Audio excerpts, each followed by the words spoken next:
Hello and good morning. So there was a few things I wanted to say, and it's really a lot, so I couldn't really type it out because it would have been way too much. So I'm making a video. So good morning. How is everybody? So yesterday, I wrote a post about cravings, and I got I wouldn't call it feedback. I'm gonna call them, I guess, trolls. So the first one, we'll go with the first guy. He said, his like name or something has something to do with the 12 steps. So I didn't really look at his profile. So I think he had something to do with the 12 steps. So he said that if you have cravings, that it's a spiritual weakness. And so he wrote that on my post.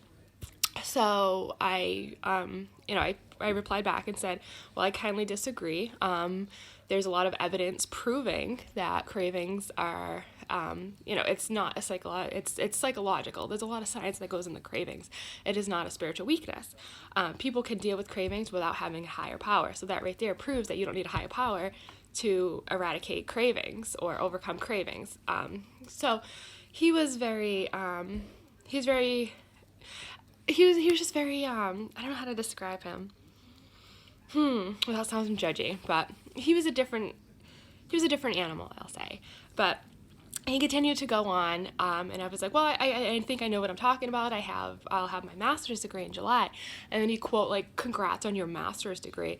So I already knew then, like, it didn't matter what I said, this guy was gonna twist my words and just, spew this 12-step stuff on me anyway. So it was like, all right, whatever, that's fine.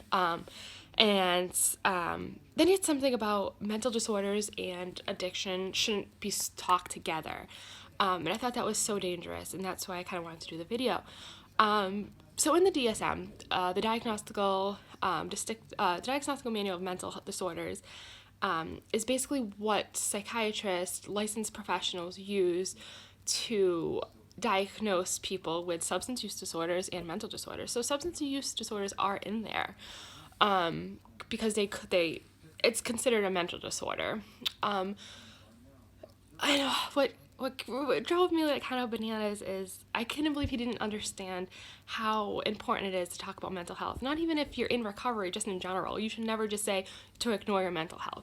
So what he was saying is it's a spiritual weakness, if you're having cravings, and that mental health didn't belong being talked about with addiction, and I just couldn't believe it. So 80% of the people that have addiction also have a mental disorder. They co-occur together.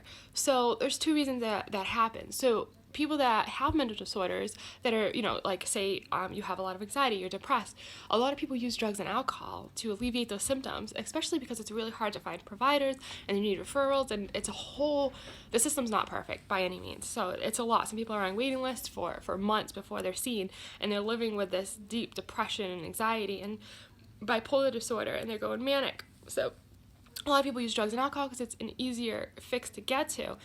And then also, having addiction can cause mental disorders. So you can have substance use mental disorders, or you can actually, if you already have the onset, like the predisposition for it, it can onset symptoms as well as mental disorders.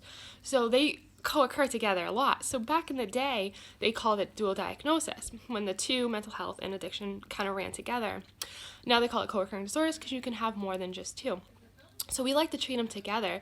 So back in the day, they treated them separately. So if you had a substance use problem, they wouldn't. So if you had, and say you had alcohol addiction, and you went to the doctor and said, I needed help with my depression, they would say, well, you need to overcome your addiction to alcohol first, and then we'll talk about your problem.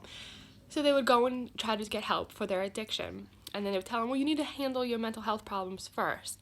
So what we call that is a revolving door. So these poor people were just spun around, because no one would take them, because they said they have to fix this problem first and then this problem first, and then they just get stuck and they don't know what to do, and they usually just self-medicate because the system kind of failed them. So a co-occurring disorder that's my specialty, and that's what we do is we treat them together. So you're getting help for your addiction and your mental health together, and it's a great integrated treatment plan, and it's so beneficial and it's so great.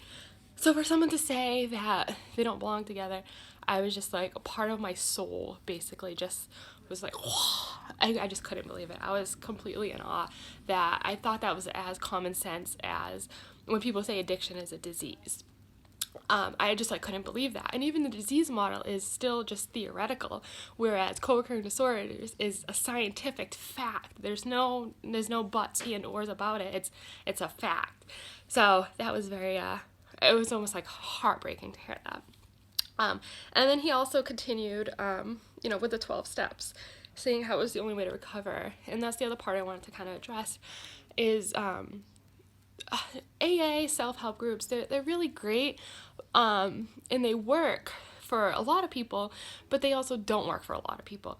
There are people, because AA and self-help, they're nonprofit, they're kind of like independently ran by peers. The people that run it they're not required to have education. They're not required by state boards to stay up to date on research. So licensed clinicians, psychiatrists, professionals in the field, they have to, when they get licensed, they have to pass a state exam, as well as every 2 years they have to do so many credits of education to stay up to date with their license. So we're required to have the most up-to-date information of research. So this is like the research in the clinical field is they take groups and they research them and see what is effective, what works for them, and they follow up whatever the amount of research, whatever it is, 1-2 years, to see if the intervention was actually effective. And when they deem it effective, we call it evidence-based practice, and that's what we use in the field because it's proven to be effective, maybe 90%, 99%, whatever it may be. So AA, self-help, people that run it aren't required to do any of that. So their education is usually based on the spirit of AA, which is having a higher power, the 12 steps, peer support, which those things can be really great, but they're not great for a lot of people. I've had a lot of people say that they relapsed in AA because of the politics, because their sponsor also relapsed, and then they relapsed. So it's not a perfect system. And what I like about AA is the peer support. I never really got into the 12 steps. Some people love them, some people live by them. But I think it's also good to be open-minded because AA doesn't work for everybody. If you have trauma you need addressed and that's why you're using alcohol and drugs, then maybe therapy would be better for you. If you do better in therapeutic groups, then maybe group therapy would be better for you. And I'm not pushing therapy as like the only way, but there's many different ways to recover. Some people just recover by themselves, and that's great. It doesn't matter how you did it as long as it works for you. But if someone's telling you you're having cravings because it's a spiritual weakness, run far away from those people. So if you're in a meeting and your sponsor says that, get the heck out of there because that is dangerous and that is just going to set you up for failure. Run as fast as you can out of there. I just couldn't believe how dangerous that is to say to somebody.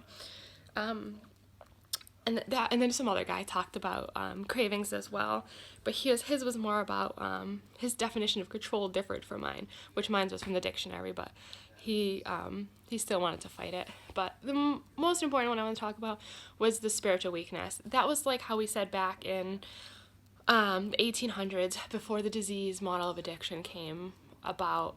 They would tell people that if they had an addiction, it was a moral defect, and it was something spiritually wrong with them is the reason why they had addiction. And this is basically what this guy is saying today, is that it's a spiritual defect because you have cravings, when it's scientifically proven that cravings are a psychological withdrawal of addiction, and it's a natural, normal part. Everyone goes through it. Everyone will have cravings. So apparently this guy never had cravings because he's so great with his higher power. So his omnipresence is just overwhelming, and we should all hail to him. So even as I tried to comment, he actually blocked me. So it just showed how he wasn't open to feedback. He didn't care. And then he would really emphasize that he wasn't a sober coach. And I was like, well, yeah, 'cause sober coaches usually have some type of education or certification. And every sober coach that I have met has always been open to feedback. When I tell them how high I've come in my education, they're like, ooh, teach me more. Tell me about these things. And we share ideas.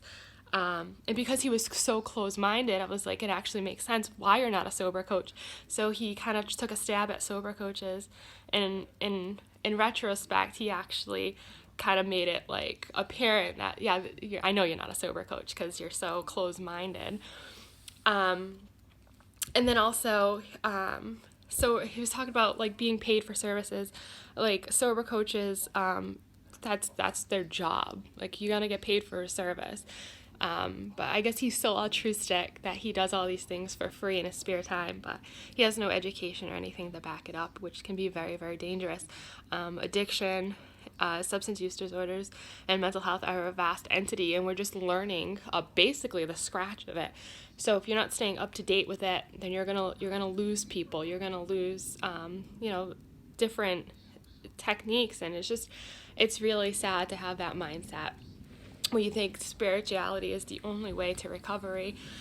It's really sad. There's people that have severe psychiatric mental disorders that need medication, and if you told them, hey, it's a state of mind, they could commit suicide, they could overdose. It's very, very dangerous to tell somebody that. That's setting someone up for a very, very dangerous avenue. It's very scary. So if someone has ever told you that you have an addiction or you're having cravings because it's a spiritual weakness, no, that is not true at all. Everyone has cravings. It's just scientifically proven. There's no way around it. You can help reduce them, but they're going to happen. It doesn't matter if you're up to here with your higher power or whatnot. If you're working the steps, you're still going to have it. So this guy, if he's never had a craving, I'm calling BS on his recovery. Maybe he's never even been in recovery. Maybe he's just riding the wave and trying to make whatever it is he's trying to do. I don't know. It seemed a little narcissistic to me, but that's just my opinion. And I only have a master's degree, so what do I know? But thanks for watching. This video is really long. If you have comments, I will not delete you or block you. I am open to feedback, and I hope this helps somebody and know that you are doing amazing in your recovery, and it is not a spiritual failure, and to keep going and don't give up. And have a great day, and happy Sober Sunday.